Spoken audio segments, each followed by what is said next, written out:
সুপ্রিয় দর্শক, আসসালামু আলাইকুম। আপনাদের সবাইকে স্বাগত জানাচ্ছি টক উইথ সিরাজের এখনকার আলোচনায়। আপনাদের সঙ্গে আছি আমি সিরাজুল ইসলাম। দর্শক, ইরান দাবি করেছে জর্দানের আল আজরাক বিমান ঘাঁটিতে তারা হামলা চালিয়েছে এবং সেই হামলায় 3টি মার্কিন F-35 যুদ্ধ বিমান ধ্বংস হয়েছে এবং 3টি মারাত্মকভাবে ক্ষতিগ্রস্ত হয়েছে। ওই হামলায় কয়েকজন মার্কিন সেনা অফিসার এবং টেকনিক্যাল ও মেইনটেন্যান্স পার্সোনেল অর্থাৎ বিমান রক্ষণাবেক্ষণকারী লোকজন নিহত হয়েছে, বেশ কয়েকজন। এর পাশে মার্কিন প্রেসিডেন্ট ডোনাল্ড ট্রাম্প ক্ষিপ্ত হয়ে হুমকি দিয়েছেন ইরানকে তারা গুড়িয়ে দেবেন। আইআরজিসি ঘোষণা দিয়েছে জর্দান থেকে মার্কিন সেনা চলে না যাওয়া পর্যন্ত লড়াই অব্যাহত থাকবে। এর পাশে পাকিস্তান জানিয়েছে যে তারা আমেরিকা এবং ইরানকে আবার সেই সমঝোতায় ফিরিয়ে আনার চেষ্টা করছে। ইসরায়েলি গণমাধ্যম টাইমস অফ ইসরায়েল বলছে কূটনৈতিক প্রক্রিয়া নাকি অনেকটা এগিয়েছে।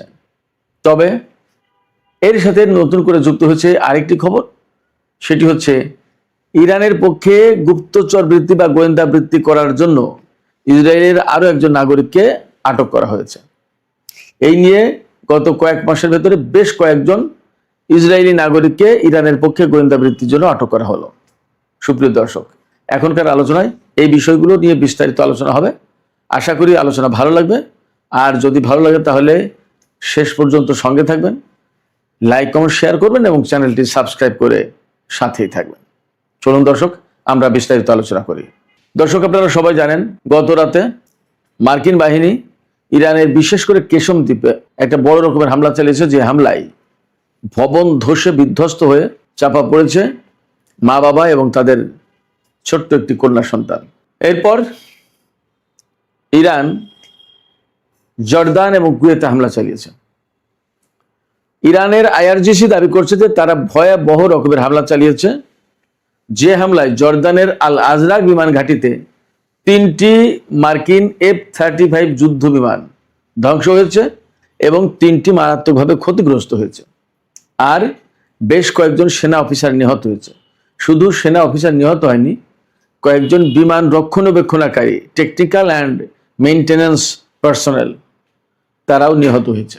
আইআরজিসি বলেছে যতক্ষণ পর্যন্ত জর্দানের মুসলিম ভূখণ্ড থেকে মার্কিন সামরিক বাহিনী চলে না যাবে ততক্ষণ পর্যন্ত তাদের বিরুদ্ধে লড়াই চলবে। আইআরজিসি আরও বলেছে তাদের ভাষায়, তাদের বিবৃতিতে, যে মার্কিন বাহিনী হচ্ছে শিশু হত্যাকারী বাহিনী। এই বাহিনীর এই মধ্যপ্রাচ্য অঞ্চলে থাকার কোনো অধিকার নেই, থাকার কোনো প্রয়োজন নেই, তাদেরকে এখান থেকে যেতেই হবে। এদিকে আইআরজিসি কুয়েতের আলী আল সালেম বিমান বন্দরেও হামলা চালিয়েছে। এই দুই জায়গায়, কুয়েত এবং জর্দান, দুই জায়গায় ব্যালিস্টিক ক্ষেপণাস্ত্র দিয়ে হামলা চালিয়েছে ইরান। এবং ইরান বলছে হামলা তো সফল। কুয়েতে যে হামলা চালিয়েছে তাতে আলী আল সালেম বিমানবন্দরের 2টি ড্রোনের হ্যাঙ্গার ধ্বংস হয়েছে এবং একটি ফুয়েল ট্যাঙ্ক, জ্বালানি ট্যাঙ্ক, এটা ধ্বংস হয়েছে। এই যে জ্বালানি ট্যাঙ্ক ধ্বংস হয়েছে, সেই ট্যাঙ্ক থেকে আমেরিকার যুদ্ধ বিমান এবং হেলিকপ্টার জ্বালানি নিত, অর্থাৎ তেল নিত, এটা ধ্বংস করেছে। তার মানে কুয়েত থেকে বা কুয়েতের এই আলী আল সালেম বিমান ঘাঁটি থেকে জ্বালানি নেওয়াটা এখন মার্কিন বাহিনীর জন্য সংকটাপন্ন হয়ে গেল। এদিকে জর্দানে যে হামলা চালিয়েছে, জর্দানের সেনাবাহিনী দাবি করেছে তাদের সেনারা ইরানের কয়েকটি ব্যালিস্টিক ক্ষেপণাস্ত্র ভূপাতিত করেছে। এখানে একটু ব্যাখ্যা করে যেতে চাই দর্শক। ইরান বলল যে যতক্ষণ পর্যন্ত জর্দান থেকে মার্কিন সামরিক বাহিনী চলে না যাবে ততক্ষণ পর্যন্ত তাদের বিরুদ্ধে লড়াই। তার মানে ইরান কিন্তু একটা লক্ষ্য ঠিক করে দিল বা ঘোষণা করে দিল যে আমরা লড়াই করছি মার্কিন বাহিনীকে এখান থেকে বহিষ্কার করার জন্য, তাদের ভাষায়। যদি তাই হয় তাহলে কিন্তু ইরানের লক্ষ্য এখন পরিষ্কার। ইরান কিন্তু শুধুমাত্র আমেরিকার বিরুদ্ধে পাল্টা প্রতিরোধ গড়ে তুলছে, ব্যাপারটা তা কিন্তু নয়। তাদের এই ঘোষণার মধ্য দিয়ে পরিষ্কার হলো যে তারা জর্দান থেকে বা এই অঞ্চল থেকে, মধ্যপ্রাচ্য অঞ্চল থেকে মার্কিন বাহিনীকে তাড়িয়ে দিতে চায়, বহিষ্কার করতে চায়। এবং তারা বলছে কি, যে এরা শিশু হত্যাকারী, শিশু হত্যাকারী কোনো সামরিক বাহিনীকে এই অঞ্চলে প্রয়োজন নেই, ইরান বলছে। ব্যাপারটা যদি তাই হয় তার মানে হচ্ছে যে ইরান এখন চাইছে আমেরিকার সামরিক বাহিনী এই অঞ্চল থেকে চলে যায়। এটা কিন্তু মোটামুটি তারা তাদের লক্ষ্য ঘোষণা করে দিল। জর্দান এবং কুয়েতে যে সমস্ত হামলা হয়েছে সেই হামলা বেশ তির্যক হামলা, তীব্র হামলা হয়েছে, বড় রকমের হামলা হয়েছে, এটা পরিষ্কার বোঝা যাচ্ছে। এই হামলার পর প্রেসিডেন্ট ডোনাল্ড ট্রাম্প বলেছেন যে ইরানের বাহিনীকে একেবারে গুঁড়িয়ে দেওয়া হবে। তার মানে হচ্ছে যে হামলাটা খুব বড় রকমের হয়েছে। ইরান যে ক্ষয়ক্ষতির কথা দাবি করছে, যে 3টি F-35 যুদ্ধ বিমান ধ্বংস, 3টি F-35 যুদ্ধ বিমান ক্ষতিগ্রস্ত, কয়েকজন সেনা কর্মকর্তা এবং টেকনিক্যাল অ্যান্ড মেইনটেন্যান্স পার্সোনাল নিহত, তারপরে কুয়েতে জ্বালানি ট্যাঙ্কার, ড্রোনের হ্যাঙ্গার ধ্বংস, এই সমস্ত থেকে বোঝা যাচ্ছে যে ভালো রকমের ক্ষয়ক্ষতির মুখে পড়েছে মার্কিন সামরিক বাহিনী। ইরান তাই দাবি করছে।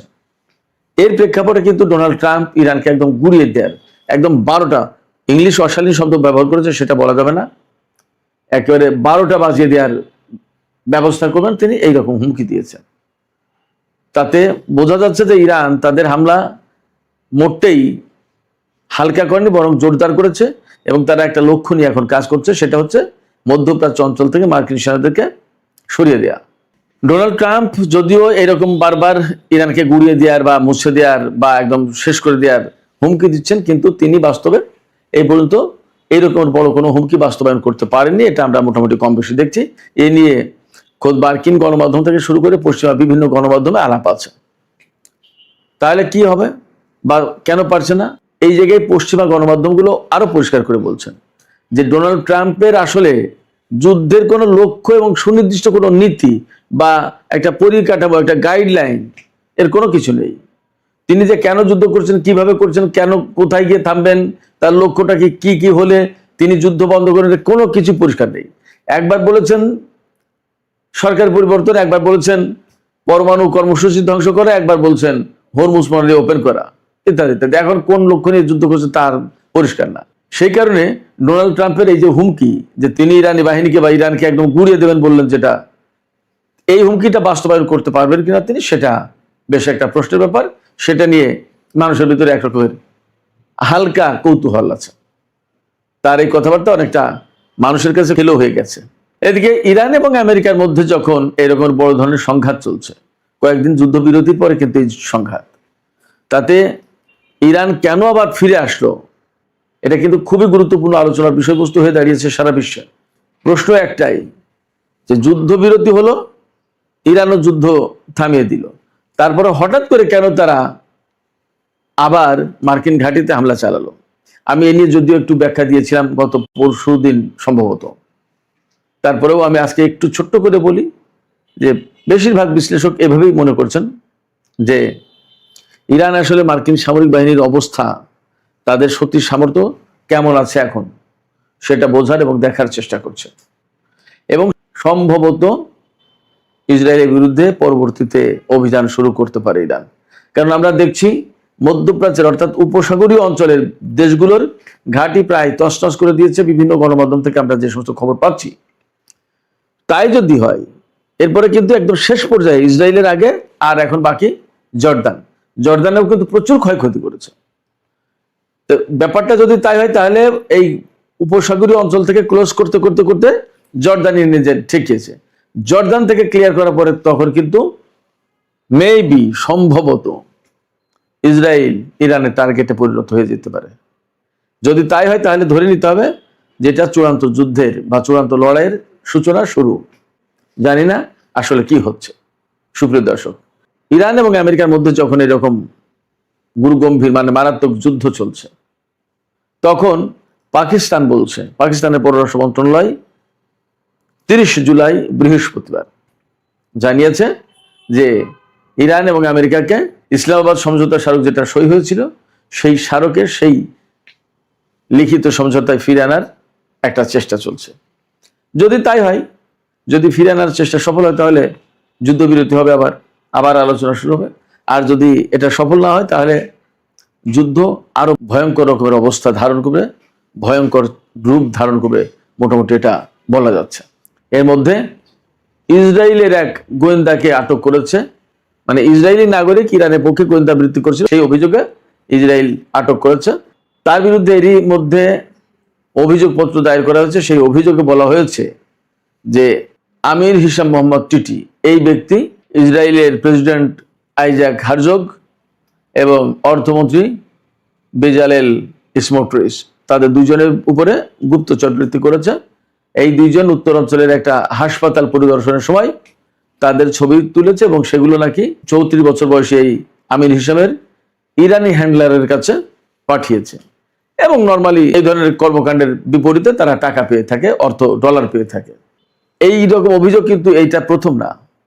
এর আগেও আমি নিজে ভিডিও করেছি কয়েকবার যে এরকম বেশ কয়েকজন গুপ্তচরকে ইসরায়েলের ভেতর থেকে আটক করা হয়েছে এবং তাদেরকে কারাগারে বা বিচারের সম্মুখীন করা হয়েছে। তাতে বোঝা যায় যে ইসরায়েলের ভেতরে ইরান প্রচুর সংখ্যক এজেন্ট ঢুকিয়ে দিতে পেরেছে এবং ক্ষণে ক্ষণে সময়ে সময়ে তাদের তথ্য ইরানের কাছে চলে যাচ্ছে। এটা ইরানের জন্য নিশ্চয়ই স্বস্তির কারণ, ঠিক বিপরীতে ইসরায়েলের জন্য মারাত্মক রকমের অস্বস্তির কারণ। সুপ্রিয় দর্শক, এখনকার আলোচনা এখানে শেষ করতে চাই। আলোচনা শেষের আগে আপনাদের কাছে জানতে চাই আপনাদের মত কি। ইরান যে দাবি করলো, ইরানের আইআরজিসি, এই খবর কিন্তু পাকিস্তানের এক্সপ্রেস ট্রিবিউন দিয়েছে, আল জাজিরা দিয়েছে এবং ইরানের রাষ্ট্রীয় বার্তা সংস্থা ইরনা দিয়েছে বেশ দায়িত্বশীল জায়গা থেকে। আইআরজিসি বলছে যে আমেরিকার 3টি F-35 যুদ্ধ বিমান ধ্বংস করা হয়েছে, 3টি মারাত্মকভাবে ক্ষতিগ্রস্ত হয়েছে এবং বেশ কয়েকজন সামরিক কর্মকর্তা নিহত হয়েছে।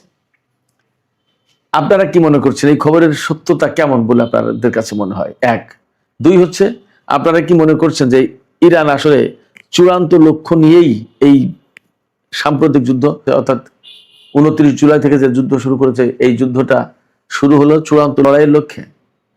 আপনাদের মতামত জানিয়ে কমেন্টে লিখতে পারেন। আর ভিডিও ভালো লাগলে লাইক, কমেন্ট, শেয়ার করবেন এবং চ্যানেলটি সাবস্ক্রাইব করে সাথেই থাকবেন। দর্শক, এখনকার আলোচনা এখানে শেষ করতে চাইছি। আপনারা সবাই অনেক অনেক ভালো থাকুন। আল্লাহ হাফেজ।